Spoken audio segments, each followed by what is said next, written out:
Hello everyone, ये video आम सप्तम श्रेणी साहित्य कला माणिकर विषय आलोचना करवा। प्रश्न उत्तर कुह। माता यशोदा कहीं चिंतित हो पड़ती?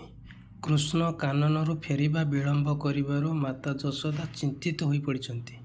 श्रीकृष्ण को केउं खाद्य रुचु नथिला?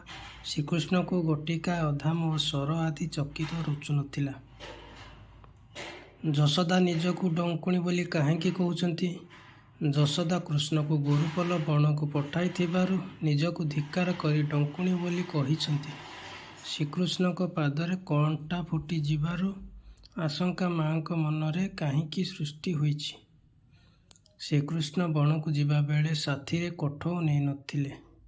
तांकु पादरे कंटा फुटी जिबार आशंका माँ यशोदांक मनरे सृष्टि होईछि। 2 ବା 3ଟି ବାକ୍ୟରେ ଲେଖ। ଶ୍ରୀକୃଷ୍ଣଙ୍କୁ କଳା ମାଣିକ କହିବାର ତାତ୍ପର୍ଯ୍ୟ କ'ଣ? ମାଣିକ ହେଉଛି ବହୁ ମୂଲ୍ୟବାନ ରତ୍ନ। ଏହା ଅତି ସୁନ୍ଦର ଦେଖାଯାଏ। ଶ୍ରୀକୃଷ୍ଣ ମଧ୍ୟ ଦେଖିବାକୁ ସୁନ୍ଦର।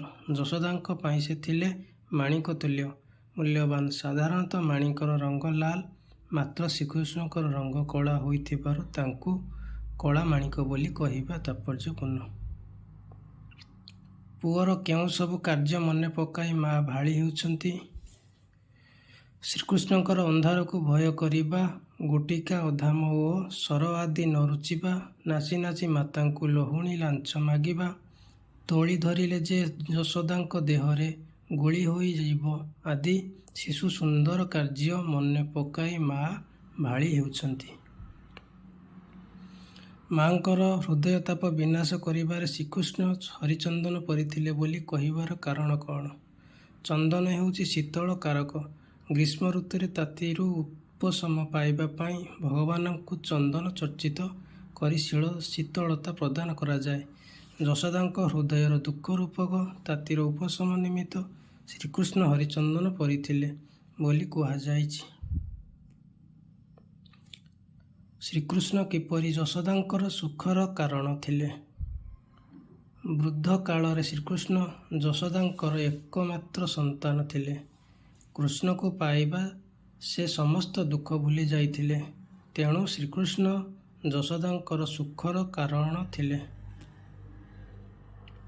ଶ୍ରୀକୃଷ୍ଣଙ୍କର ବେଣୁକୁ କାନ ଡେରିବା ପ୍ରସଙ୍ଗରେ କେଉଁ ଭାବ ପ୍ରକାଶ ପାଇଛି? ଶ୍ରୀକୃଷ୍ଣ ଥିଲେ ଯଶୋଦାଙ୍କର ସର୍ବସୁଖର ମୂଳ କାରଣ। ତେଣୁ ସେ ମୁହୂର୍ତ୍ତକ ପାଇଁ ମଧ୍ୟ କୃଷ୍ଣଙ୍କୁ ନିକଟକୁ ଛାଡ଼ିବାକୁ ଇଚ୍ଛା କରୁନଥିଲେ।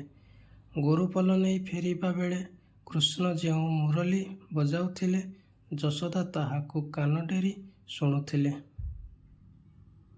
ପଠିତ କବିତାର ମନ ପକାଇ କବିତାଂଶ ପୂରଣ କର। ଅନ୍ଧ ଲଉଡ଼ି ବାବୁରେ ହୃଦ ରତ୍ନହାର କଳା ମାଣିକରେ, ଡରୁଥାଉ ଅନ୍ଧାରକୁ ରଖି ଯାଉ ଗୁରୁ, ହୃଦତାପ ବିନାଶନେ ତୁ ହରିଚନ୍ଦନ କଳା ମାଣିକରେ।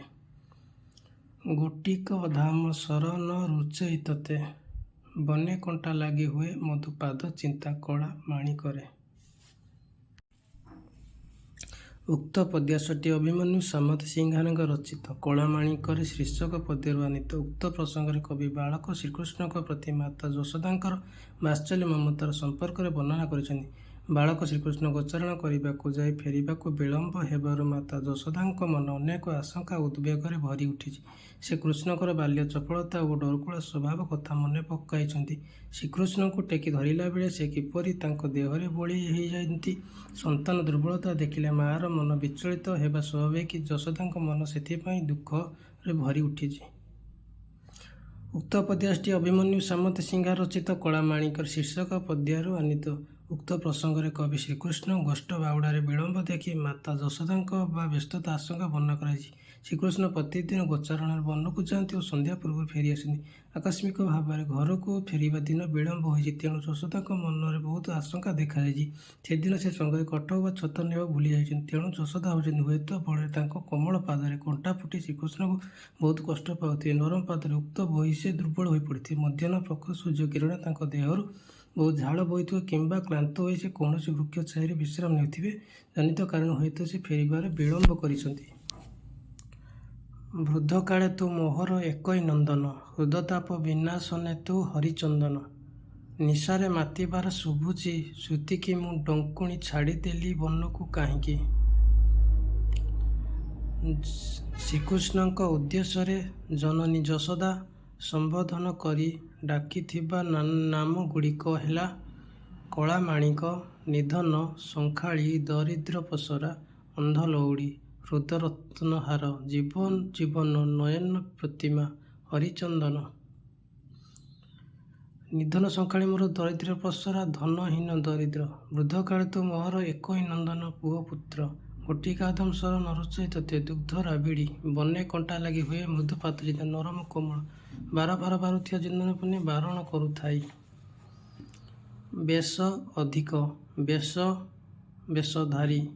ନିଧନ ମୃତ୍ୟୁ, ନିଧନ ଧନହୀନ। ଶ୍ରୁତି ଶୁଣିବା, ଶ୍ରୁତି ବେଦ। ନିଶା ରାତି, ନିଶା ଅବସ୍ଥାନ ଶେଷ।